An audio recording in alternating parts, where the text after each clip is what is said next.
All right, welcome back into another installment of the Roll Jays podcast. I'm Alex Drake. That's Casey Matthews. We are without our fearless leader, Jimmie Allen, today. Casey, conference tournament time. How you feeling? Excited, man. It's a great week. Championship week is awesome. I think obviously the NCAA tournament is incredible and it's such a great couple weeks, but championship week kind of gets slept on and there's some unbelievable games. I was up, it's almost 2 o'clock last night, watching games. I watched the Santa Barbara finish last night and just a nice time of all day long, hoops all day. So I love it. Former Jay, Ben Stolzberg, playing for Santa Barbara. Yeah, Had a pretty unfortunately good they year. lost. Yeah, they're okay. Ben's gonna be fine. I'm a big believer in Ben. I wish he was still with us, but he's gonna be fine. He needed a year to kind of get his legs under him, get some minutes logged, and then next year I think he'll have a bigger role. So I'm excited for him. Personally, I love Santa Barbara's mascot, the Gauchos. I think that's a fun Yeah, one. yeah, and it's a Well, incredible place to be. Santa Barbara is beautiful, so yeah, for sure. I'm a little jealous. I don't think he's missing winter in Omaha very much. Doubtful. Um, so tonight you got Jay's Providence. Yeah. How you feeling? I think it's gonna be a tough game. I think the Jays will win, but I do think it's gonna be a tough game. I think, Providence is really good and obviously a lot of talent on their team. They always seem to play us tough. So, except I guess for that one year, a couple years ago, the conference tournament, we kind of had our way with them. But this is a different team. I think it'll be a good game. I'm interested and excited to see Odoro play, and then obviously Devin Carter, and see what we do to sort of keep those guys in check for sure. Yeah, I saw Creighton as a 9-point favorite this morning. Um, if I Yeah, was a betting man, which I am, I would probably buy that line down to 5 personally. You just yeah, you ne- for me, you right now, you never know what you're going to get with either team. Like Devin Carter sure. can come out and just go bananas, and Baylor Sharman, Trey Alexander, and Stephen Ashworth could all do the same thing. Um, I think Yeah, nine's probably a little bit high for a team like Providence who's fighting for their life right now. I think they're going to play with a little bit extra edge, but I do yeah, like Creighton to win. yeah. Well, I think the other thing is they played yesterday. So, Hmm. in terms of shooting in that gym, it's definitely an advantage because they've gone through a game, they've gotten their shots up. They're going to be a lot more comfortable, especially early.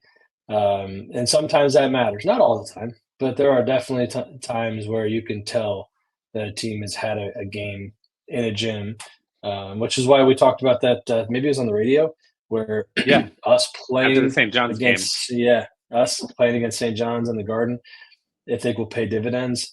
And I do think we'll shoot it okay today, and a lot of that because not a lot of people know you don't get a ton of time in there.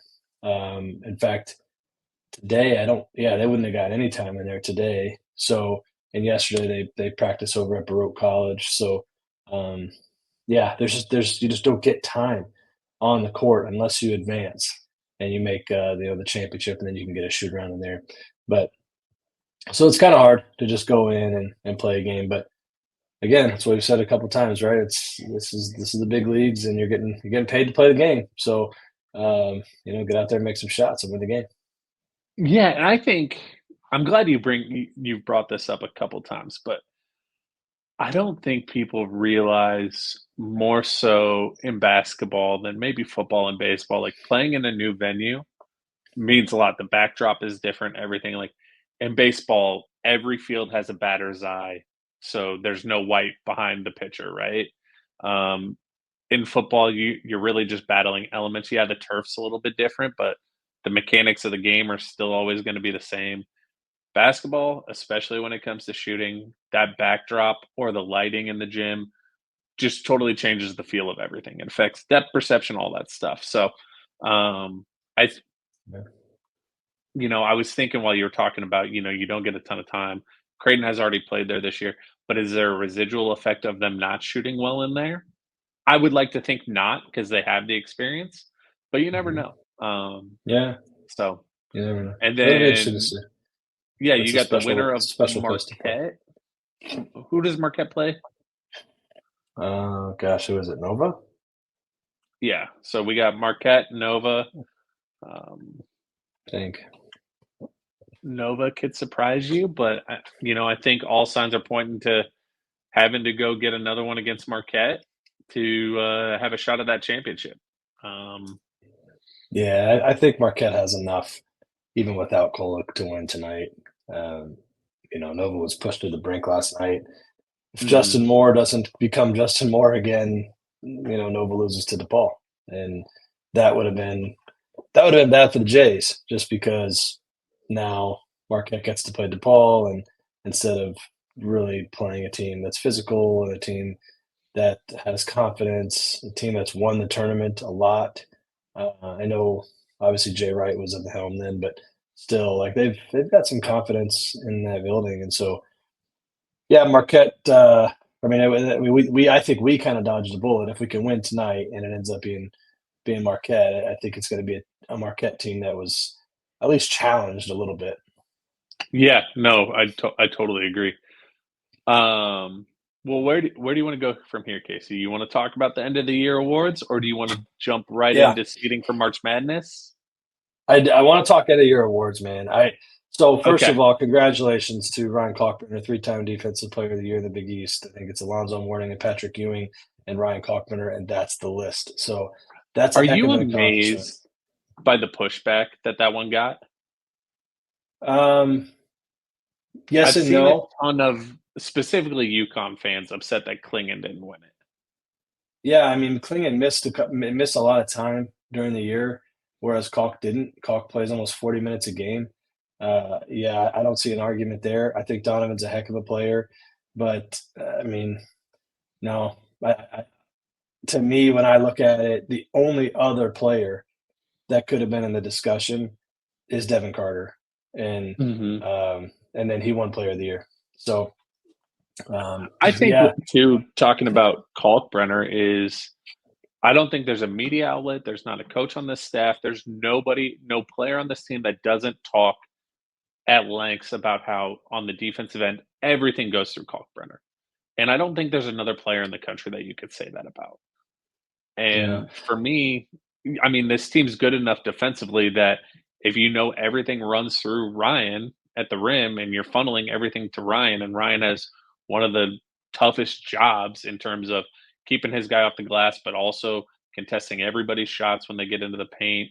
All that stuff. I don't think there's much of a case for anybody else in the conference. Now, Devin Carter has been a great defender, absolutely, but the entirety of that team's defensive scheme does not land on Devin Carter. yeah. I agree. I mean, I think it's for a Kalk, it's more of like our ball screen coverage is all based off of Ryan Cockburner. If Ryan's not in the game, you can change more of how you guard things. But by having the big fella back there, you get to just sit back. You can play the coverage that we play, which is drop, and force teams into, you know, taking long twos, taking tough shots. And what it also allows you to do is on the perimeter, you can stay a little bit closer to your guy, so you get less assisted threes and just kind of one more threes. Um, and he's just so reliable. He knows where to be, and and again, I'm going to harp on it, but he plays a lot of minutes for a 7-1 center who also isn't just, it's not like offensively he just goes and stands. Like he's running up into ball screens, he's catching lobs, he's shooting threes. Like he's very involved in our offense too. So to have the usage that he has offensively, the minutes that he's playing, and make that big of an impact defensively, spare me, UConn fans and Providence fans, anybody that wants to complain about it. The dude's the best defensive player in our league. He's been that for 3 years, and it's like I get it. We're all fans of our teams, and we're partial, and that's part of the deal. It's part of what makes it fun. But I think you just have to give the respect where it's due. And he's the defense player of the year, and I don't think it's close. Yeah, and for me, I think one of the most impressive things about Ryan, as somebody who used to play that position, at a much smaller level is I don't know if I've ever seen a guy that is so efficient at helping over versus helping up, which is the death of big men. Mhm. Helping up is the death of big men. And you see Yeah. him continually get back to lobs and things like that. That just his recognition of space on the defensive end is nothing short of spectacular. Yeah. And that holds water on its own. But let's Yeah. get to the big one, the one I know you want to talk about. This one's Player got of me the fired year. up, Alex. I, Fired up, I man. know, I know you opened our conversation with it before we started recording. So Yeah. let's hear it. Let's hear it. Yeah, I mean, listen, all respect to Devin Carter, heck of a player. I love the intensity that he plays with, and he wills his team to victory. So I have a lot of respect for him. I just don't understand. I mean, I know what happened, and we'll get into that. I know how it happens, but the seventh place team in the league can't have the MVP of the league on it. I don't care what anybody says. It's something to me. It's like the league should have stepped in. I'm sure there's no precedent for that, but it's like, come on, guys. Like he had a good year, heck of a player, but they finished seventh. And I know they had injuries. I know Bryce was hurt. I get all that stuff, but at the end of the day, UConn had an unbelievable year. Tristan Newton played lights out almost every single night. Look at Creighton. I mean, we Creighton's rolling right now, playing the best ball we've played. Kind of got it figured out with Steven and Baylor has just been phenomenal. So I just don't think you can look at that and really say Devin Carter is the most valuable player in our league. I don't. And so, yeah, that one's got me a little fired up, man. And Let again, me how let it me happens, spin but this back on you a little bit. I ju- yeah, I don't disagree, but I want to play a little bit of devil's go advocate. for it. Yeah, I Just love it. I love it. think back to the cardiac Kemba run. And Okay. I don't even know if Kemba won player of the year that year. But had that UConn team finished seventh and Kemba Walker had the if he would have extrapolated that run across the entire season and was hands down the best player in the league, but they still finished seventh, are you still making that argument? Yeah, I'm because just if you trying to figure out where your extrapolate line that, is. because if you extrapolate that run across the course of the season, they're undefeated. So yeah, he's the player of the year. What I'm saying is I your mean his record is run, what your record is. not yet necessarily UConn's. Like if he's just Yeah. phenomenal for the whole year and they've still finished seventh and the rest of the team's bad, you still don't think he can get it. Okay. The point is to win. Hmm. And if you're not winning, and you're not winning at the level that other teams are winning, where they have players that I don't want to say carrying them to victory, okay, but where there's a clear best player on the floor, I just don't understand. I mean, you were seventh place, seventh. So like, okay, we can go down the list. You can say Tristan Newton, you could say Baylor Shireman, you could say Tyler Kolek. There's three other guys that to me are more deserving of it than him. That and I know I sound like I'm a Devin Carter hater. I'm not. I have so much respect for Devin Carter. I think he's a phenomenal basketball player, and I would kill to have him as a Creighton Blue Jay. But that doesn't change the fact that you should be graded on the course of your season, and winning matters. And if we just take it all out and say winning doesn't matter, then what it is whoever has the best stats. And then I don't know that I can have that argument. I'm not as prepared enough to have that argument, but I'm saying if you include stats, impact, and the success of your team, it has to be one of those other three guys. Partially, And I'm there I with think, you. Like yeah, I think there's something to be said for what Kolek and Baylor do specifically. I mean, did Devin Carter make yeah, anybody around him better? Like yeah. Baylor I and think so. I Tyler think do? so. I I think mean, so. I think so. I listen. This is not a. This really is not an anti-Devin thing. Like yeah, no, he I is get an it. impact player. He's a guy you have to account for on both ends of the floor. He's a guy that is going to get on every loose ball. Like when we lost last year at their place, in a game that we really could have won, and he was the sole reason why we lost that game because of his effort. And so I got mad respect for him. It's just like again, let's look at the course of the season and say, like, okay, who are our best teams? And I mean, traditionally, it goes to the best player on the best team. Almost every year, it's how it ends up working out.